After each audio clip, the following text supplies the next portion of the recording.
कोई रावण की इच्छाएं पूरी नहीं हुई, दुर्योधन की इच्छाएं पूरी नहीं हुई, लेकिन माता शबरी की इच्छाएं पूरी हो गईं, केवट की इच्छाएं पूरी हो गईं, क्योंकि इनकी कोई अधिक इच्छाएं थी ही नहीं। शबरी की क्या इच्छा थी? घर बन जाए क्या इच्छा थी? महल बन जाए क्या इच्छा थी? बोलो। भोग विलास मिल जाए क्या इच्छा थी? शबरी की इच्छा थी केवल राम मिल जाए। जिसकी सारी इच्छाएं सिमट कर एक इच्छा रह जाएगी, परमात्मा को पाने की, बस वही इच्छा है। हाँ कन्हैया तुम्हें एक नजर देखना है, कन्हैया तुम्हें एक नजर देखना है। भगवान को पाने की इच्छा है, बाकी इच्छाएं तो धीरे धीरे। अच्छा ये बताओ, मैं बूढ़ों को देखता हूं बड़े परेशान हैं साहब। अब ये उम्र केवल भगवत चिंतन में समाप्त होनी चाहिए। अब इच्छाओं का अंत करिए, क्योंकि सुनो ना, आपका शरीर भी अब आपका साथ छोड़ने लग गया है। शरीर भी हैंग हो जाता है कभी कभी। बोलो हाँ। अब बताओ भैया, आपके शरीर में ताकत बढ़ रही है कि घट रही है? आप बताओ जोर से। घट रही है। आपकी ताकत बढ़ रही है। 20 साल 21 साल ताकत बढ़ती है, 22 साल के लड़के लड़की में ताकत बढ़ती है, 23 साल में ताकत और बढ़ती है, 24 साल में ताकत पीक पर होती है, चरम। शरीर की शक्ति 25 साल के लड़के में लड़की में खूब ताकत होती है, 26 साल 27 साल 28 साल 29 साल 30 साल के लड़के लड़की में खूब ताकत होती है। लेकिन 30 साल के बाद 35 साल तक स्थिर रहती है ताकत। 35 साल तक 25 साल से लेकर 35 10 साल शक्ति बैलेंस रहती है, एक सी बढ़ते क्रम में आप कह सकते हैं। लेकिन 35 के बाद आप एक एक बूंद घटने लग जाते हैं। हाँ या ना? शरीर सदा एक सा नहीं रहता। क्यों मेरी मां? आप 35 के बाद 36 37 38 39 40 धीरे धीरे आप क्या होने लग गए? यदि आपका खान पान ठीक ठाक है तो फिर भी स्थिरता रहेगी, पर फिर भी वह स्थिरता एक एक पॉइंट घटती चलेगी। बोलो हाँ। इसके बाद 40 के बाद तो आप तेजी से गिरने लग जाते हैं नीचे। 50 के होने के बाद आपको थकान होने लग जाती, 40 में ही हो जाती है। धीरे धीरे अब पता ही नहीं चला और आप बुढ़ापे की ओर प्रवेश कर गए। इसलिए कहता हूं, जिंदगी जीने का तरीका क्या है? जितनी जरूरतें हैं उतनी पूरी कर लो। जरूरत और इच्छाएं दोनों में बड़ा अंतर है। इच्छाएं रावण की पूरी नहीं हुई। अच्छा, दुर्योधन की क्या इच्छा थी कि पांडवों का धन भी मुझे मिल जाए और पांडवों की पत्नी बहुत सुंदर है द्रौपदी, ये भी मुझे मिल जानी चाहिए। तो द्रौपदी दूसरे की पत्नी मिल जाती और दूसरे का धन मिल जाता, बड़ा मजा आ जाता। जो व्यक्ति अपने धन में संतुष्ट नहीं है, दूसरों का धन पाना चाहता है, उसी का सर्वनाश होता है। यदि दुर्योधन अपने धन में संतुष्ट होता, अपनी पत्नी में संतुष्ट होता, तो उसके जीवन में संकट था ही कहां। संकट होता नहीं है, आपकी गलत इच्छाएं संकटों को निमंत्रण देकर बुला लेती हैं। जैसे रावण पर कोई संकट नहीं था, रावण ने सीता मां को चुरा के संकट को निमंत्रण देके बुला लिया, आओ संकट आओ। यदि रावण सीता को ना चुराता तो क्या संकट था उस पर, बताओ, उत्तर दो। इच्छाएं रावण को किसने मार डाला? रावण की इच्छाओं ने। आपको कौन परेशान करता है? आपकी इच्छाएं। इसलिए कहते हैं इन इच्छाओं को किनारे करिए और जिंदगी जरूरत के हिसाब से जिया करो। आपकी जरूरत क्या है? मेरी जरूरत क्या है? मेरी जरूरत है पेट भर भोजन, पेट भर पानी और 8 घंटे की 7 घंटे की नींद। बच्चे पढ़ जाएं, बच्चे संस्कारी हों, रहने को एक घर, चलने को एक गाड़ी, रोटी कपड़ा मकान शिक्षा, यही सबकी नीड है, यही सबकी आवश्यकताएं हैं। रोटी कपड़ा मकान और शिक्षा, यही जरूरत है। इतना सबका पूरा हो रहा है, अब परेशान क्यों है? वो भी, उसका भी मिलना चाहिए मुझे, उसका भी मिलना चाहिए, इसलिए लोग परेशान हैं। इसलिए कहता हूं कि संसार में सबसे सुखी कौन है? जो संतुष्ट है।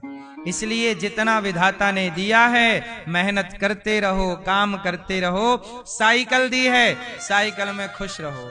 मोटरसाइकिल है, उसमें खुश रहो। 10 लाख की कार है, उसमें खुश रहो। तुम्हारी पत्नी गोरी है, काली है, खुश रहो। जैसी है प्रसन्न रहो। आप जब दूसरों का देख करके परेशान होते हैं तो अपने विनाश को निमंत्रण दे देते हैं। इसलिए दूसरों का सुख देख कर परेशान ना होइए। रावण दूसरे की पत्नी चुरा के ले आया, दुर्योधन पांडवों का धन हड़प लिया, महाभारत हुआ। कोई रोने वाला नहीं बचा। बात समझ में आई कि नहीं? तो सबसे बड़ा धन क्या है? राम के जीवन में कितना बड़ा संतोष है। अब बताओ, राम राजा बनने वाले थे, लेकिन राम को भेज दिया गया वनवास, और राम जी वनवास गए तो क्या राम जी वनवास में रोते रहे कि मेरे पिता ने वनवास दे दिया, मुझे तो राजा बनना था, वनवास भेज दिया? क्या राम रोए? उत्तर दो मेरी मां। क्यों नहीं रोए? क्योंकि राम जी राजा बनते उसमें भी संतुष्ट थे, और नहीं बने उसमें भी संतुष्ट हैं। भगवान मुझे जो बना दें मैं उसमें संतुष्ट हूं, यही जीवन का सुख है। राजा बनाओ या रंक बनाओ, मर्जी आपकी। अब सौंप दिया इस जीवन का सब भार तुम्हारे हाथों में। मैं क्यों डिसाइड करूं कि मैं क्या बनूंगा? अच्छा बताओ, हनुमान जी क्या बने? हनुमान जी क्या बने? जोर से, किसने बनाया? क्या हनुमान जी ने सोचा था कि मेरी पूजा राम से ज्यादा होगी? उत्तर हनुमान जी ने ये नहीं सोचा कि मेरी पूजा हो, मेरी पूजा होगी। हनुमान जी ने अपने आप को सौंप दिया राम के हवाले। जब आप सौंपते हैं अपने आप को तो आपकी प्लानिंग आप नहीं भगवान करने लग जाते हैं, और वो अपने से आगे आपको करते हैं। आप सौंप तो दीजिए। हाँ, भगवान क्या कहते हैं? तू आगे चलता जा, तेरे पीछे मैं चलूंगा। तू आगे चलता जा, तेरे पीछे मैं चलूंगा। तू थक भी गया राहों में, मैं तुझको उठा के चलूंगा। हर वक्त हर घड़ी, हर वक्त हर घड़ी मैं साया बन के चलूंगा। तुम 2 कदम चलो, मैं 10 कदम चलूंगा। तुम 2 कदम तो चलो, भगवान कहते मैं तुम्हारे लिए चलो। आप अर्जुन ने नहीं सोचा था कि मैं महाभारत जीतूंगा। अर्जुन ने तो केवल अपने आप को कृष्ण के चरणों में सौंप दिया। आप बताओ, आप कब सौंपोगे अपने आप को? आज ही सौंपोगे? सौंप दीजिए। आप जब अपने आप को सौंप देंगे तो आपकी प्लानिंग भगवान करेंगे। आप भगवान का प्रेम से नाम जपिए, जैसे हनुमान जी जपते हैं, जैसे मीरा जी भगवान के आश्रित हैं।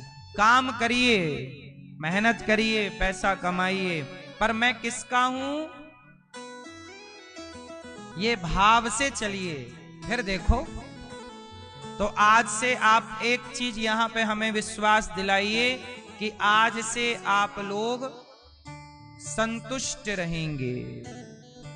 यदि आप, अच्छा बताओ, जो स्त्री अपने पति से संतुष्ट है, कहते ना संतोष सबसे बड़ा धन है। गौधन, गजधन, बाज धन और रतन धन खान, जब आवे संतोष धन, सब धन धूरी समान। सबसे बड़ा धन कौन सा है? जोर से। यदि पत्नी को अपने पति से संतोष है तो क्या पत्नी पराये पुरुष की ओर देखेगी? देखती कब है? जब अपने पति से वो संतोष नहीं रखती, संतुष्ट नहीं होती। पति भी पराई औरत को कब देखता है? जब वो अपनी पत्नी से संतोष नहीं रखता। इसलिए अपनी पत्नी में, पति में, परिवार में, पैसे में जितना कमाते हो उसमें संतोष रखो। संतोष एक ऐसी औषधि है कि संतोष की यदि सवेरे शाम एक एक टैबलेट गोली लेते रहोगे तो जीवन में कभी भी आपको परेशान नहीं होना पड़ेगा। सुखमय जीवन स्मूथली गुजर जाएगा। आप परेशान कब होते हैं? जब दूसरों का देखते हैं, धन देखते हैं, संपदा दे, अरे वो तो बहुत तरक्की कर गया, हम जहां की तहां हैं। आप मेहनत करो ना, प्लानिंग अच्छी बनाओ ना, ईमानदारी से चलो। वो कहां पहुंच गया वे ये मत देखो। आप मेहनत करके आप भी आगे। आपका हाथ किसी ने नहीं पकड़ा, आपके पांव में बंधन किसी ने नहीं डाला, चलो ना आप भी। दूसरों को देखकर जल करके अपने अंदर, अच्छा ये बताओ, बोलो माचिस, तीली, ये बताओ माचिस की तीली जब यूं करते हैं, माचिस से घर्षण करते हैं तो कौन जलता है? क्या जलती है? क्या जलती है? जब माचिस की तीली को रगड़ते हैं माचिस से तो आग प्रकट होती है। लेकिन वो आग जंगल को बाद में जलाएगी, किसी को बाद में जलाएगी। सबसे पहले किसे जलाती है? बोलो। तीली को। वो अपने आप को पहले जलाती है। जो व्यक्ति दूसरों को जलाना चाहता है वो ये याद रखे कि दूसरा बाद में जलेगा, उसी आग से पहले खुद को जलना होगा। माचिस की तीली दीपक जलाती है। आप ना माचिस की ऐसी रगड़ मारे और दीपक जला दिया तो वो दीपक बाद में जलता है, वो तीली पहले जलती। जो दूसरों का बिगाड़ना चाहता है, दूसरों को जलाना चाहता है, वो दूसरों का कितना बिगाड़ेगा वो तो राम जाने, लेकिन खुद को जलाएगा जरूर। इसलिए कहता हूं, दूसरों को जलाने में, गिराने में, रोकने में टाइम ना बर्बाद करो।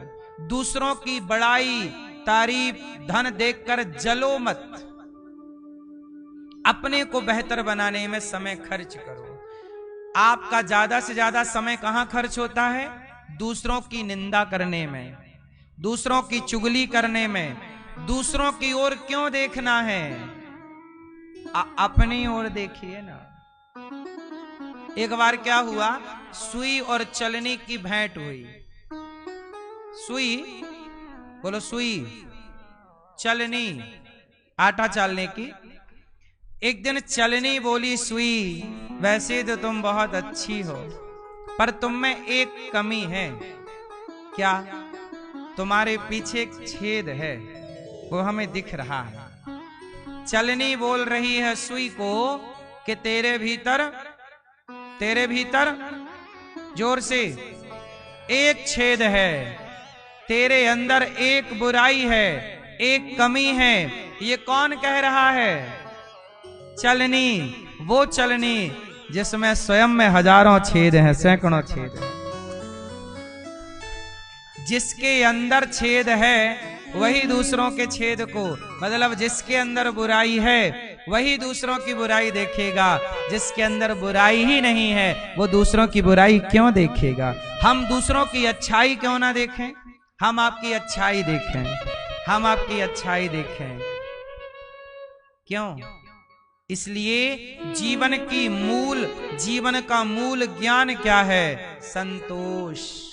तो आज का पाठ ये सीखना है आपको कि आज से हमें जो प्राप्त है वो पर्याप्त है।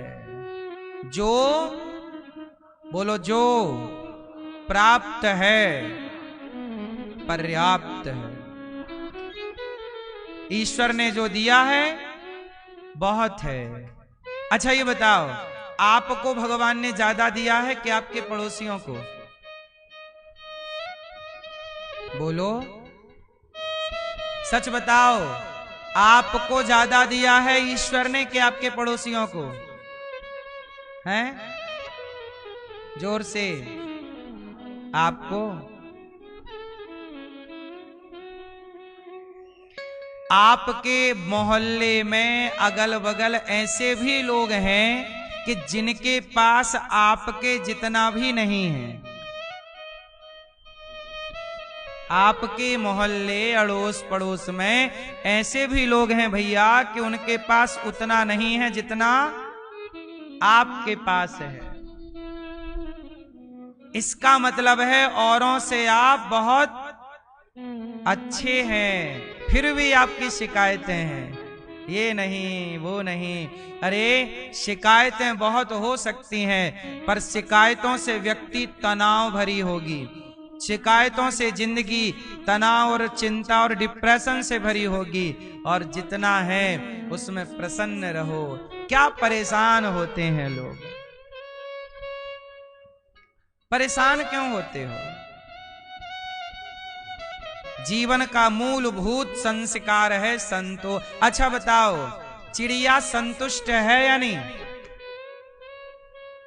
क्या चिड़िया कल की चिंता कर रही है? क्या सांप कल की चिंता कर रहा है? क्या शेर कल की चिंता कर रहा है? क्या पानी की मछली कल का सोच रही है? बोलो, 84 लाख योनियों में बताओ कल के लिए संग्रह कौन कर रहा है? केवल इंसान। कल की प्लानिंग किसी की नहीं है। और फिर भी चिड़िया अनादि काल से है या नहीं? बोलो। इसका मतलब है किसी ने चिड़िया से पूछा, किसी ने चींटी से कहा, ए चिड़िया तू कल के बारे में नहीं सोचती? चिड़िया बोली नहीं। आज सूर्य अस्त हो गया, सूर्यास्त होते ही चिड़िया फुर्र से अपने घोंसले में आ जाती है और बिना मोबाइल चलाए अपने बच्चों को खूब टाइम देती है। बोलो हाँ। और आप लोग हैं कि बिस्तर पे आए तो हैं पर बच्चे की ओर नहीं देखेंगे, मोबाइल चलाएंगे। घर आ तो गए पर बच्चों को नहीं देखेंगे। चिड़िया दिन भर दाना चुगती है, शाम को आनंद से। किसी ने चिड़िया से कहा, चिड़िया तू कल के लिए कुछ लाई नहीं चोंच में दबा के? बोले कल के लिए क्यों लाऊं? क्यों? कल के लिए इंसान कितना जोड़ता है। चिड़िया बोली, इंसान को उस परमात्मा पर भरोसा नहीं, मुझे उस पर पूरा भरोसा है कि जो कल का दिन देगा वो कल की व्यवस्था भी करेगा। इंसानों को ईश्वर पर भरोसा नहीं, इसलिए कल के लिए आज को बिगाड़ रहे हैं। आज जी लो। हम ये नहीं कहते कल की रोटी कल का आटा इकट्ठा ना करो। हम ये कहते हैं ठीक है कल का 2 महीने का संग्रह करो, ठीक है, पर आप लोग 2 महीने का नहीं, आप 5 पीढ़ी का इकट्ठा करने में लगे हुए हैं। यदि आप 2 महीने का भी इकट्ठा करें तो भी आप परेशान ना हो, यदि आप 2 साल का भी इकट्ठा करें तो भी आप परेशान ना हो।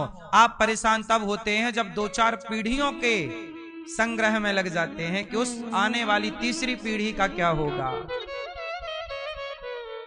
इसलिए जितना दिया विधाता ने उसमें क्या रखो।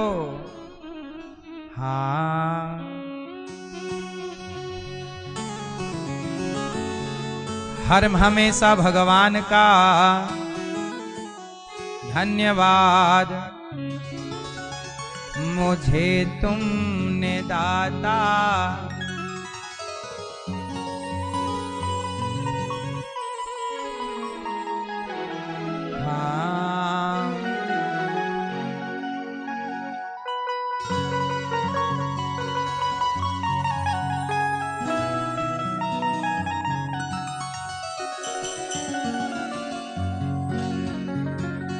भगवान ने बहुत कुछ दिया है, इस बात से प्रसन्न होना चाहिए।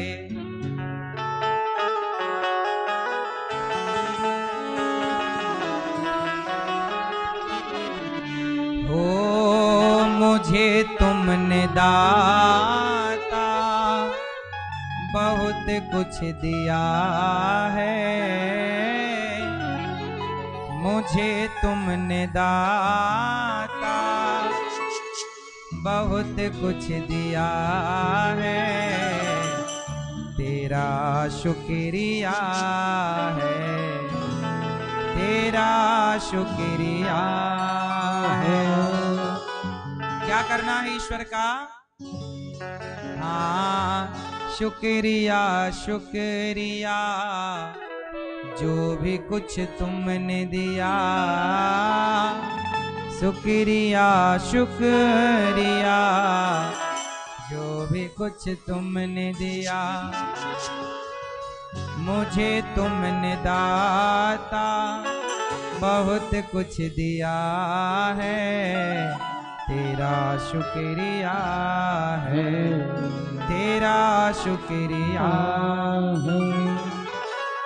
ना मिलती अगर दी हुई दात तेरी, तो क्या थी जमाने में औकात मेरी, तुम्ही ने तो जीने के काबिल किया है, तुम्ही ने तो जीने के काबिल किया है, तेरा शुक्रिया है, तेरा शुक्रिया है।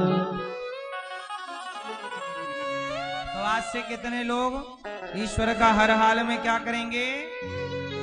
धन्यवाद, हर हाल में धन्यवाद, निर्विवाद राम राम कहिए, जाहि विधि राखे राम ताहि विधि, सीताराम सीताराम सीताराम कहिए, जाहि विधि राखे राम ताहि विधि रहिए, सीताराम सीताराम। सच्चिदानंद रूपाय विश्वोत्पत्त्यादि हेतवे, तापत्रय विनाशाय श्री कृष्णाय वयं नुमः। सच्चिदानंद स्वरूप भगवान को हम राधा सहित कृष्ण को नमस्कार करते हैं। यम प्रव्रजंत मनुपेत मपेत कृत्यम, द्वैपायनो विरह कातर आजुहाव, पुत्रेति तन्मयतया तर्वोभिनेदुस्, तं सर्वभूत हृदयं मुनिमानतोऽस्मि। सुखदेव भगवान प्रकट हुए जन्म लेते ही चल पड़े भगवत चिंतन के लिए। सूत जी महाराज से शानोकादि ऋषि कहते हैं हमें कथा सुनाओ। क्या सुनना है? कथा। सूत जी कहते हैं अब हम आपको कथा सुनाते हैं। देवताओं के राजा इंद्र स्वर्ग का अमृत लेकर के गए परीक्षित जी के पास, जहां परीक्षित जी को सुखदेव जी भागवत सुना रहे थे। तो सुखदेव जी को प्रणाम किया। सुकम नत्वा वदन सर्वे स्वकार्य कुशलाः सुराः। देवताओं ने सुखदेव जी को प्रणाम किया और कहा महाराज, राजा परीक्षित जी को 7 दिन में मरना है, चूंकि शाप लगा है। ऐसा करो, स्वर्ग का अमृत राजा परीक्षित को पिलाओ और ये कथा का जो अमृत है हमें पिलाओ। सुखदेव जी बोले इंद्र, हम परीक्षित जी से बात कर लें। परीक्षित जी से कहा, परीक्षित जी ऑफर आया है, स्वर्ग का अमृत पी लो आप, कथा का अमृत दे दो। परीक्षित जी दे दो। परीक्षित जी ने कहा कि गुरुदेव, स्वर्ग का अमृत पीऊंगा तो स्वर्ग मिलेगा, पर भगवान की कथा का अमृत पी रहा हूं तो भगवान प्राप्त होंगे, इसलिए स्वर्ग के अमृत से मिलना क्या है? अच्छा, कथा भी अमृत है। कथा क्या है? क्यों मैया? कथा क्या है मेरी माँ? कथा अमृत है मैया। कथा कैसी लगती है आपको? हैं? आपको कैसी लगती है कथा? कथा कैसी लगती है? कथा भगवान की अमृत के जैसी लगती है। कानों से मानो अमृत प्रवेश कर रहा है, तब कथामृतम। कथा को क्या बोला गया है? अमृत। स्वर्ग का अमृत पी करके स्वर्ग पाएगा कोई, पर कथा का अमृत पीकर भगवान को ही पा जाएगा। अब बताओ कौन सा अमृत श्रेष्ठ है? इसलिए अपने पूर्वजों को कथा सुनानी चाहिए। इसलिए लोग अपने पितरों के नाम से, पूर्वजों के नाम से भागवत जी के पोथी पाठ बिठाते हैं। अभी 23 मार्च से भागवत जी के पोथी पाठ होंगे। आप भी अपने पितरों के लिए, माता पिता के, दादा दादी के कल्याण के लिए आप भी भागवत जरूर सुनवाइएगा, ताकि उनकी अधोगति हुई हो तो भागवत के पुण्य से उनकी सदगति हो जाए। भागवत क्या है? यज्ञ करने के समान पुण्य है। हमारे यजमान जी ने भागवत का आयोजन कराया है। कितना पुण्य कमाएंगे ये? कई यज्ञ करने का जो पुण्य है वही पुण्य एक भागवत श्रवण करने का है। सप्ताह ज्ञान यज्ञ है ये, श्रीमद् भागवत सप्ताह ज्ञान यज्ञ, ये यज्ञ है। और अभी हमारे कुछ भक्त 84 कोस की परिक्रमा भी लगा रहे हैं। अभी ब्रजमंडल की 84 कोस की परिक्रमा, आज हम लोग गए थे बरसाना, चौमुआ गए, बरसाना गए, और वहां 84 कोस की परिक्रमा हम अभी नवंबर में फिर लगेगी, तारीख हम बताएंगे। आप भी अपने पितरों के लिए, पूर्वजों के लिए, कहते हैं ना 84 कोस की परिक्रमा, 84 लाख योनियों से मुक्ति चाहिए तो 84 कोस की परिक्रमा, ब्रजमंडल की एक परिक्रमा जरूर कर लेनी चाहिए। संपूर्ण तीर्थों की परिक्रमा का फल मिल जाता है।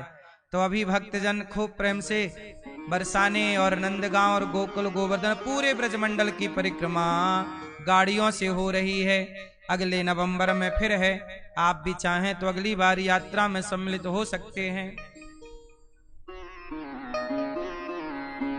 हाँ, तो भगवान सुखदेव जी ने कहा कि परीक्षित भागवत सुनोगे कि अमृत? कहा भागवत। इंद्र को वहां से विदा कर दिया। बोले आपके स्वर्ग के अमृत का हमें कोई लोभ नहीं है। इंद्र को बड़ा बुरा लगा। तराजू बांधी स्वर्ग में, सत्यलोक में भागवत जी को एक पलड़े पर और स्वर्ग के अमृत और सुखों को एक पलड़े पर रखा तो भागवत से भगवान प्रकट होके इंद्र के अभिमान को मिटाते हैं। अच्छा, भागवत कौन है? बताओ, भागवत कौन है? भागवत भगवान का वांगमय स्वरूप है। भागवत कौन है? भगवान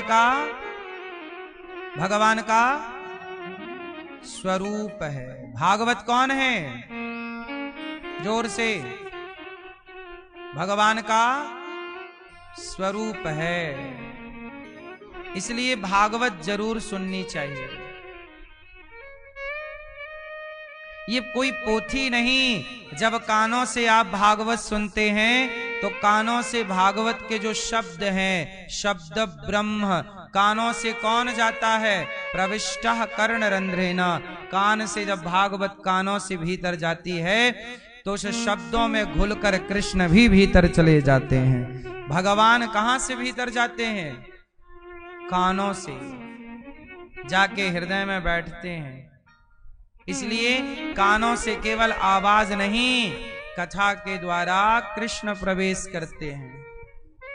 अच्छा बताओ, जब कोई आपको गाली देता है तो गाली कहां से प्रवेश करती है? कानों से। लेकिन गाली अकेली नहीं घुसती, गाली के भीतर क्रोध भी घुसता है। जैसे ही गाली सुनेंगे क्रोध जागेगा। मतलब अकेली गाली अंदर नहीं गई, गाली के संग क्या घुसा? कानों से घुसा कि नहीं? क्रोध कहां से आया? कानों से आया। कानों से आपने गाली सुनी तो तुरंत क्रोध आया। आप तुरंत लाल पीले हो गए। गाली ना सुनते तो क्रोध ना आता। मतलब क्रोध का द्वार क्या था? कान थे, कर्ण थे ना। जैसे क्रोध गाली के साथ मिक्स होके घुस गया, ऐसे कथा के साथ कृष्ण मिक्स होके घुस जाते हैं। इसलिए कृष्ण कथा से भीतर प्रवेश कर। जो ज्यादा कथा सुनेगा उसका हृदय, उसके विचार अलग होंगे, क्योंकि भीतर प्रवेश कर गए ना भगवान। सत्संग से कृष्ण भीतर जाएंगे। मंदिर जाओगे तो नेत्रों से भगवान भीतर जाएंगे। भगवान नेत्रों से भी अंदर जाते हैं। दर्शन करो तो ये छवि अंदर उतर जाएगी, तो नेत्रों से भी भगवान अंदर जाते हैं। अच्छा, क्रोध नेत्रों से भी जाता है। आप गलत देख रहे हैं। आप देख रहे हैं कि कोई कसाई गाय को मार रहा, काट रहा, कोई आपके बच्चे को, कोई बेवजह किसी को मार रहा, आपने देखा तो आपको गुस्सा आ जाएगा। आप कर पाओ, कुछ ना कर पाओ, पर आपको क्रोध आ जाएगा, ये गलत हो रहा। तो क्रोध आंखों से भी प्रवेश करता है, क्रोध कानों से भी प्रवेश करता है। बोलो हाँ। ऐसे ही जब मंदिर जाते हो, भगवान का दर्शन करते हो, तो भगवान नेत्रों से प्रवेश करते हैं। जब कानों से सुनते हो तो कथा से प्रवेश करते हैं। अब ये बताओ, आंखों से ज्यादा प्रवेश करते हैं कि कानों से? क्यों? क्योंकि आंखों से आप भगवान को कम देखते हैं। मंदिर जाओगे तो 10 मिनट 15 मिनट दर्शन करोगे। बोलो हाँ। 20 मिनट दर्शन करोगे, आधा घंटा दर्शन करोगे। बोलो हाँ। तो आंखों से दर्शन तो हुआ, पर आपने समय दिया आधा घंटा मंदिर में। बोलो हाँ। लेकिन कानों से जब कथा सुनने का मौका मिला तो आपने 3 घंटे कथा सुनी। तो आंखों से कृष्ण कम गए, कानों से कृष्ण, आंखों से भगवान कम जाते हैं। इसलिए आंखों से देखो भगवान के छवि को और कानों से भगवान की कथा सुनो, तो दोनों जगह से जब भगवान प्रवेश करेंगे। जब कुएं में 2 स्रोत होते हैं, कुएं में स्रोत समझते हैं? पहले के जमाने में कुएं से पानी निकाला जाता था, तो निकाल तो लेते थे, पर कुएं में पानी भरने की अंदर अंदर कुछ धाराएं मिली रहती थी, जिनको स्रोत कहते थे। एक स्रोत पानी का मिल गया तो कुआं लबालब भरा रहता था, और किसी कुएं में 2 स्रोत मिल गए, मतलब 2 जगह से पानी आ रहा, तो एक स्रोत गर्मी में सूख भी गया तो दूसरा जिंदाबाद रहेगा। बोलो हाँ। तो कुल मिला के हम कहते हैं कि हृदय के कुएं में भक्ति का जल भरना है तो कानों के स्रोत को भी चालू रखो, मतलब कथा भी सुनो। नेत्रों के स्रोत को भी चालू रखो, मतलब नेत्रों से दर्शन भी करो। आंखों को भी और कानों को भी लगाओ भगवान की सेवा में।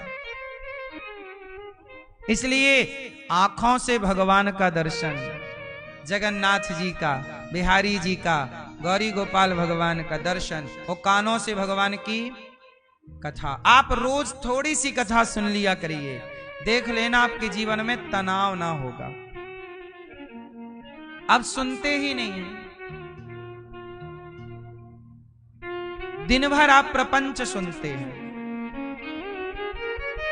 इसलिए आप लोग परेशान हैं। थोड़ा सा समय दिया करो भगवान को, इससे आपका फायदा होगा, जीवन जीने का आनंद प्राप्त होगा। नौजवान लड़का लड़कियों को भी, बहन भाइयों को भी बोला करो, वो भी सुना करें, भगवान की चर्चा सुना करें। देवराज इंद्र तराजू बांधते हैं, भागवत जी का पलड़ा भारी होता है। इसलिए ये भागवत केवल भागवत नहीं, कृष्ण का वांगमय, भगवान का वांगमय स्वरूप है। कृष्ण ही 7 दिनों में कथा के द्वारा आपके हृदय में प्रवेश कर जाएंगे। और जब भगवान भीतर बैठेंगे तो आपके भीतर कुछ शत्रु बैठे रहते हैं। क्यों भैया, आपके भीतर के शत्रुओं के नाम बताओ। आपके अंदर कोई दुश्मन है? नहीं? ये भैया, आपके भीतर कोई शत्रु है? हाँ, क्या नाम है? इनके भीतर शत्रु हैं, पर ये बता नहीं रहे, अपने शत्रु का पक्ष ले रहे हैं भैया। आपके भीतर कौन शत्रु है? कौन? गुस्सा। आपके भीतर के शत्रुओं के नाम सुनो। आपके भीतर का शत्रु है काम। काम, काम मतलब वासना। काम मतलब वासना। जो किसी भी स्त्री को आप देखते हैं तो आपके अंदर वासना जाग रही है, मतलब आपके अंदर वासना। देखो, काम गलत नहीं है। काम, जिस काम को हम गलत कह रहे हैं, यदि उस काम का प्रयोग सही करें तो वो काम अच्छा है। काम से ही संतान उत्पन्न होती है। पति और पत्नी दोनों साथ में रहें और अपने काम का प्रयोग केवल पति पत्नी अच्छी योग्य संतान को पाने के लिए श्रेष्ठ विचारों के साथ काम का प्रयोग किया जाए तो काम बुरा नहीं है। पर काम तब बुरा होता है जब आप शीला की जवानी देखते हैं।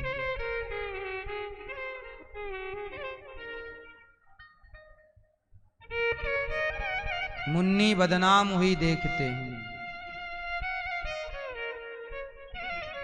तो काम बुरा है। क्यों मैया?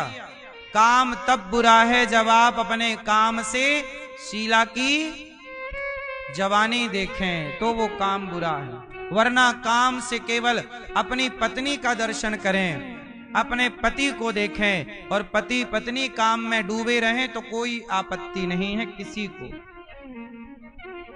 काम अच्छा भी है। और काम जब पर स्त्री की ओर काम प्रवेश करता है, जब पर स्त्री पर पुरुष की ओर काम भागता है तो वही काम आपका नाश कर देता है। ये आपका शत्रु है।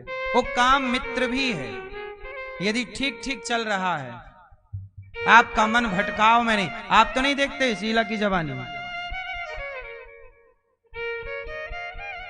यदि आपका मन यहां वहां नहीं जाता तो फिर आप सही हैं। इसलिए अपने पे कंट्रोल। काम, ये आपका शत्रु है। क्रोध, दूसरा शत्रु क्रोध। क्रोध मतलब, क्रोध अच्छा भी है।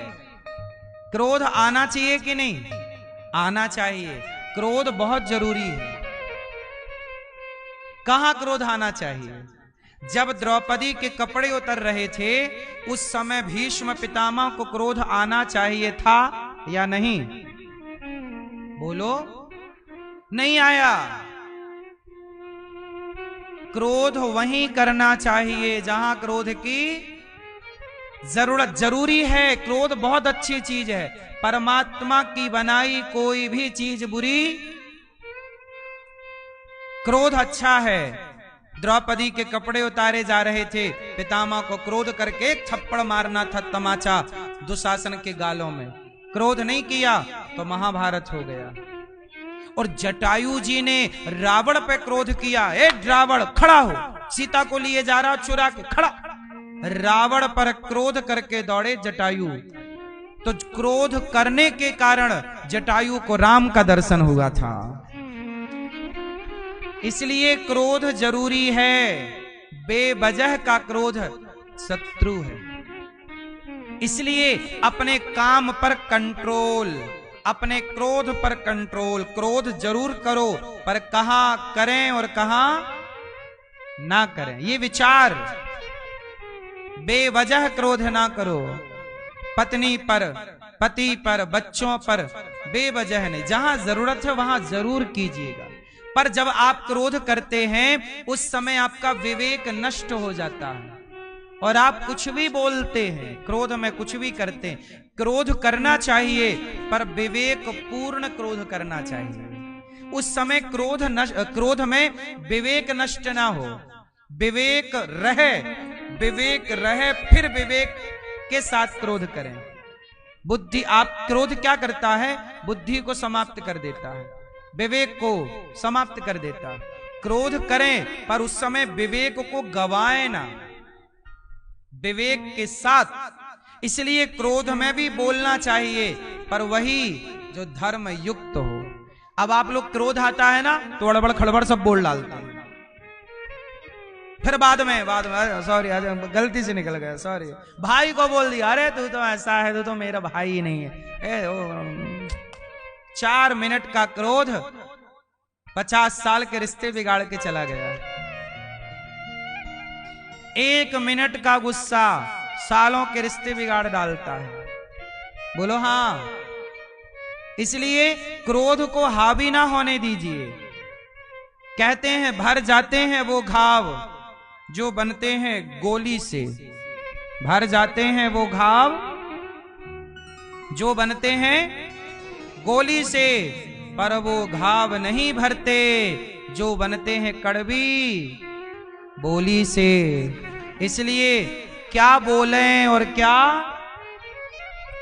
क्रोध शत्रु है, सही स्थान पर किया जाए तो मित्र भी है। समझ में आई? तो क्रोध में क्या नहीं गवाओगे, विवेक। विवेक पूर्ण क्रोध कीजिएगा। काम, क्रोध तीसरा है। तीसरा हमारा शत्रु लोभ। बताओ लोभ बुरा है कि अच्छा है? बोलो। लोभ अच्छा है। किसका लोभ करें? हम कल 1 माला जपे थे, आज लोभ है कि 2 माला जपें भगवान के नाम का। कल फिर लोभ आए कि नहीं अब 3 माला जपेंगे, फिर लोभ आए अब 4 माला जपेंगे। कल हम आधा घंटा कथा सुने थे, आज हम 1 घंटा कथा सुनेंगे। कल हमने 1 भूखे को भोजन कराया, आज लोभ हमें आ रहा है कि 2 भूखों को भोजन कराएं। तो लोभ अच्छा है। क्यों भैया? लोभ अच्छा है। यदि आप किसी भूखे को रोटी देने का लोभ करें, भाई अपने पेट का लोभ तो सब करते हैं, मेरा पेट भर जाए मैं कमा लूं, ये लोभ सबका है। पर भैया आओ हम लोभ करें। अभी गौरी गोपाल भगवान की कृपा से यहां पर अभी कुछ दिन पहले 21 गरीब बेटियों का विवाह हुआ। अब मुझे लोभ आया कि अगली बार भगवान कृपा करें और सामर्थ्य दें तो मैं 50-51 बेटियों का विवाह करूं गरीब परिवार के। ये मुझे लोभ है। कि मैंने एक बेटी का घर बसाया, एक की मदद की, फिर 2 की, फिर 3 की, फिर 5 की, फिर 21 की। अब मन है 50 की करूं, फिर मन होगा कि मैं 100 बेटियों की सेवा करूं, 100 बेटियों को शादी विवाह करा के दान दक्षिणा दे के विदा करूं। हाँ या ना? मुझे लोभ है कि गौरी गोपाल आश्रम में कोई भूखा यहां से ना जाए, जो आए सब भोजन करें। मैं सबको कहता हूं आप भी भोजन करके जाइए, गौरी गोपाल में सब भोजन करें। ये लोभ है, ज्यादा लोग भोजन करेंगे मुझे ज्यादा पुण्य की प्राप्ति होगी। बोलो भैया, तो ये मेरा लोभ सही है कि गलत है? आप लोग कहते हैं लोभ बड़ा गलत है। लोभ सबसे अच्छी चीज है। आप भी लोभ कीजिएगा, किसी भूखे को रोटी देने का लोभ जरूर कीजिए। मैं भी तो लोभ करता हूं कि गौरी गोपाल में सब, अभी भी देखो लोग भोजन कर रहे हैं। 25 से 30 हजार लोग पर डे भोजन करते हैं यहां पर। कितने लोग? अब ये लोभ ही तो है मेरा। बोलो हाँ।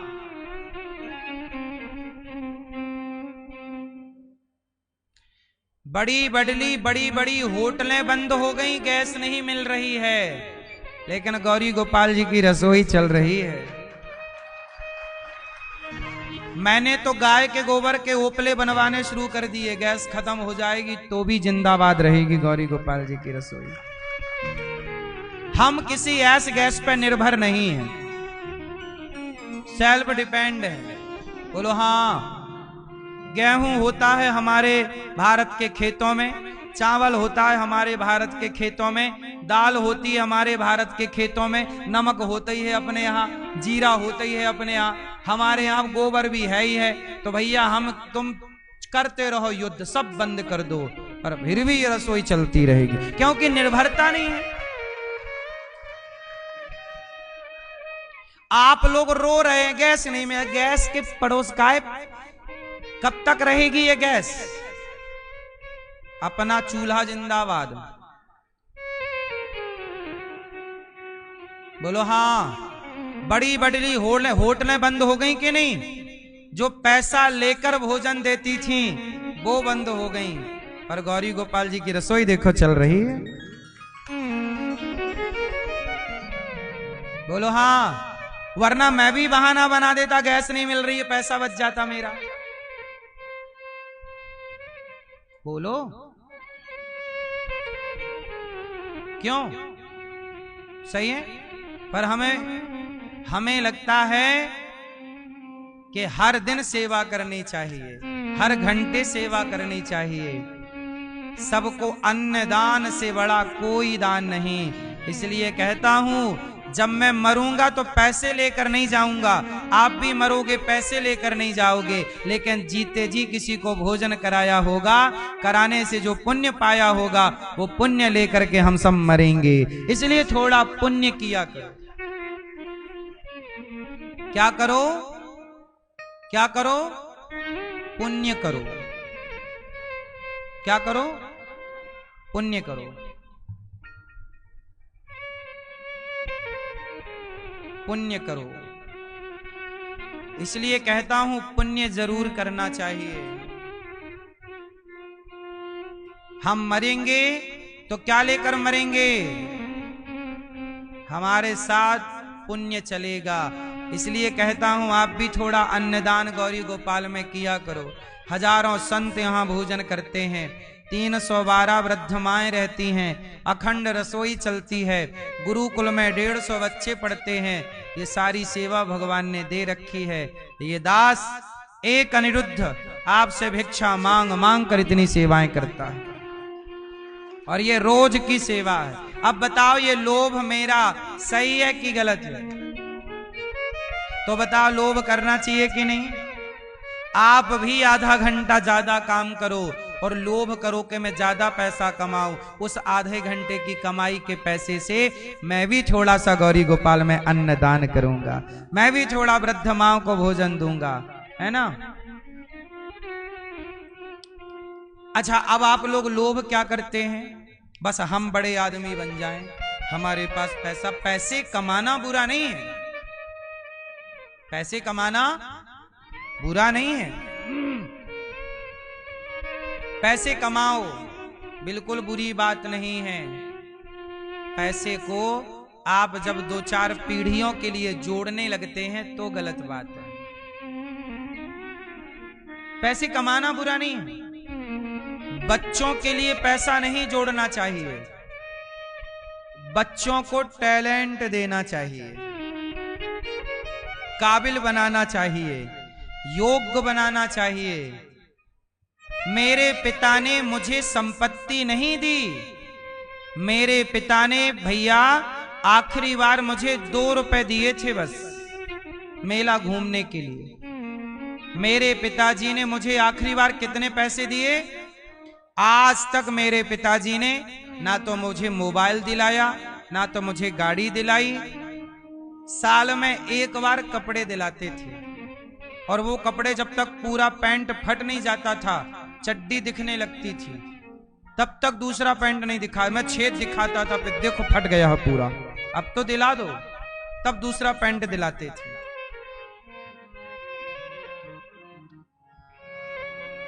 पिता ने दौलत मुझे दी होती, पिता ने, वैसे मेरे पिताजी के पास था ही नहीं कुछ देने के लिए। प्यार देने को था, संस्कार देने को था, दे दिया।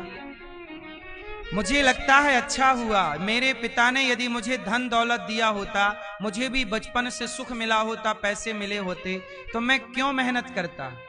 मुझे तो लगता मेरे पिताजी के पास पैसा है, मेहनत की क्या जरूरत है। तो फिर मैं योग्य ना बनता, मैं गलत रास्ते पे जा सकता था। पिता पैसे दे रहे हैं, शराब पीने लग जाता, क्लबों में जाने लग जाता।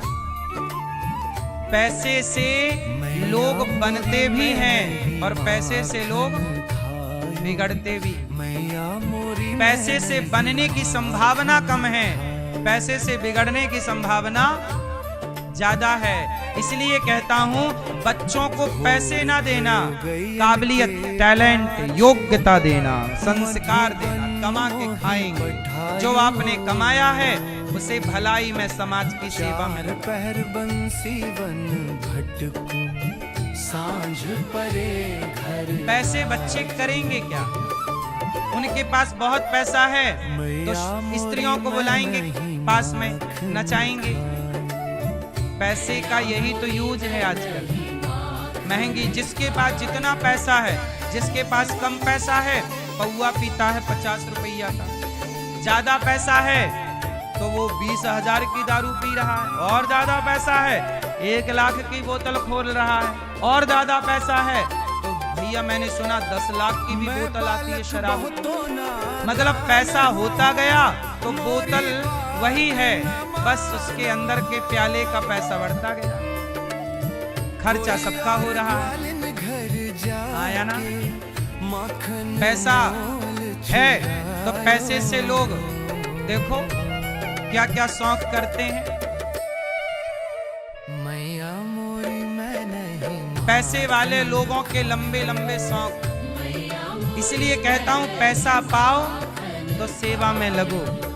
आपके बच्चे भी पैसा पाएंगे तो क्या करेंगे? अभी आपने सुना कि एक व्यक्ति अमेरिका में रहता था, वो समुद्र के बीच में एक टापू लेके रहता और वहां लड़कियों को बुलाता, फिर दुनिया भर के अमीर लोगों को बुलाता और उनके आगे लड़कियां परोसता, लड़कियों को पैसे देता, वैरायटी रखता, ये लड़की। मतलब एक दिन की लड़की से लेकर 25 साल की लड़की थी उसके पास। आज जन्म ली, मतलब छोटी सी बच्ची आज पैदा हुई, आज से लेकर 25 साल तक की लड़कियां थी। अब बताओ कौन सी वाली लड़की आपको चाहिए? उसी आदमी का नाम वही एप्स्टीन फाइल है। अब पैसे वालों के शौक देखिए, एक दिन की बच्ची से लेकर 25 साल की लड़कियों का शौक, और बच्चियों को पका के खा भी जाते थे। लड़कियों का, लड़कों का खून पीते थे ताकि सदा जवान रहे। ये पैसे वालों के शौक थे। बच्चों का खून पीते ताकि सदा, बोलो, ये पैसा करा रहा है। ये कौन कर रहा है? ये खुरापात कहां से आया? सामान्य व्यक्ति तो ये सोच भी नहीं सकता, लेकिन एप्स्टीन फाइल में ये सब कुछ है या नहीं? बोलो हाँ या ना?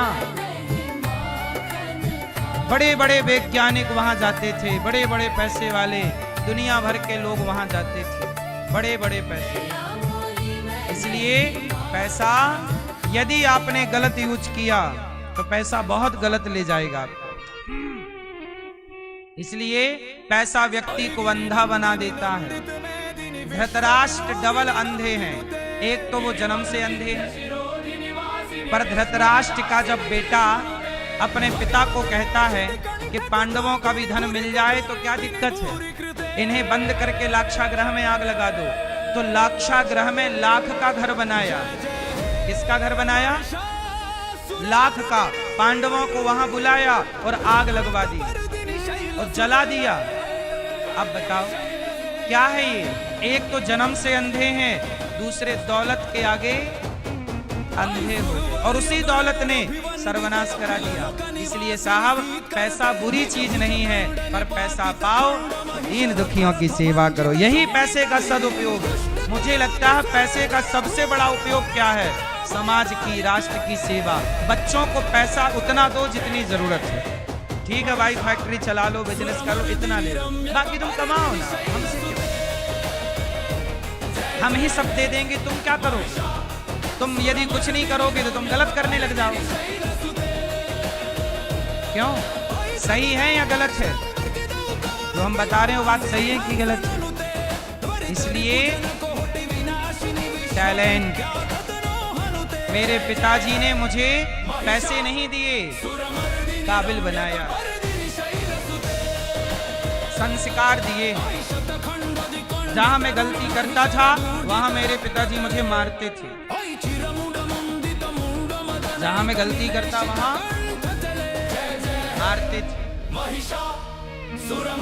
प्यार भी जरूरी है, डांट भी जरूरी है, मार भी जरूरी है।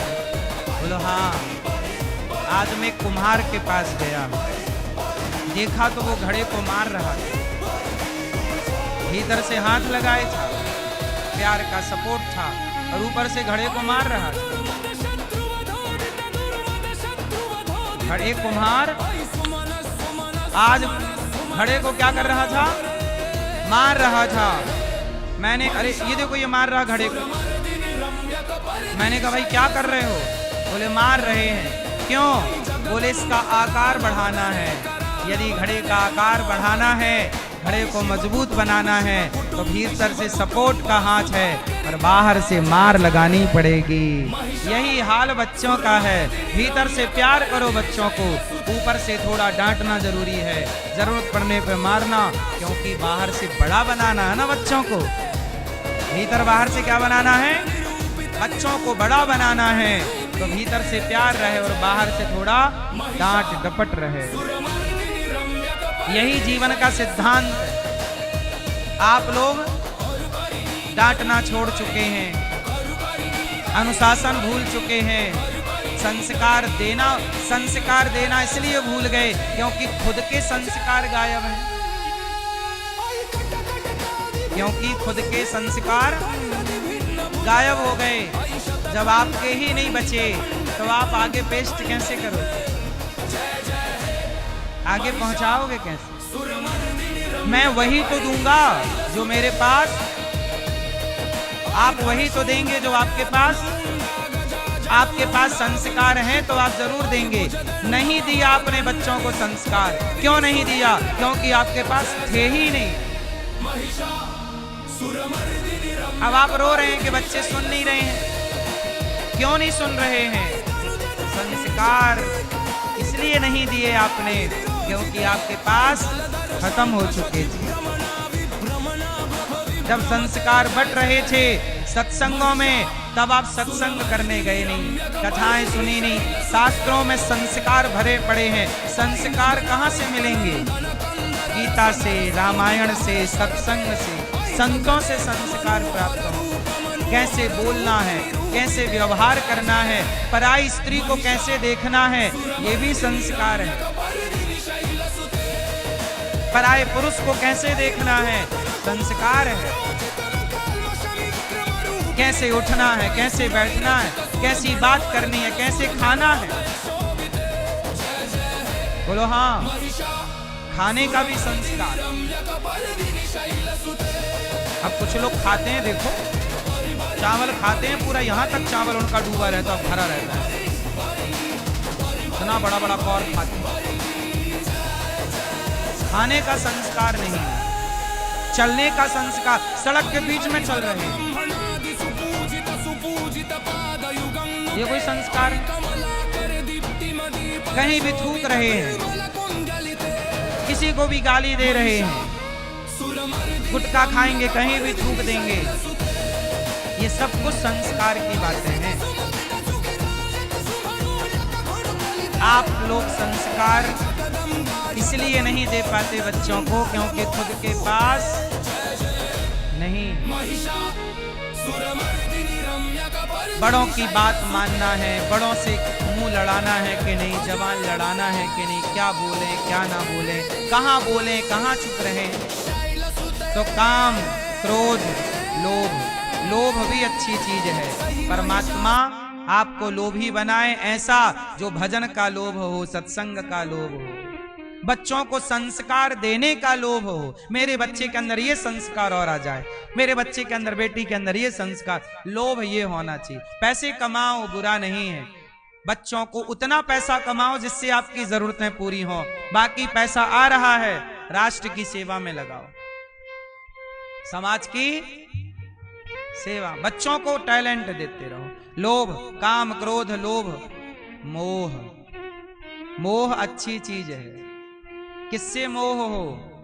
भगवान से। आपको मोह किससे है? आपको मोह मेरा पोता, मेरा बेटा, मेरी बेटी,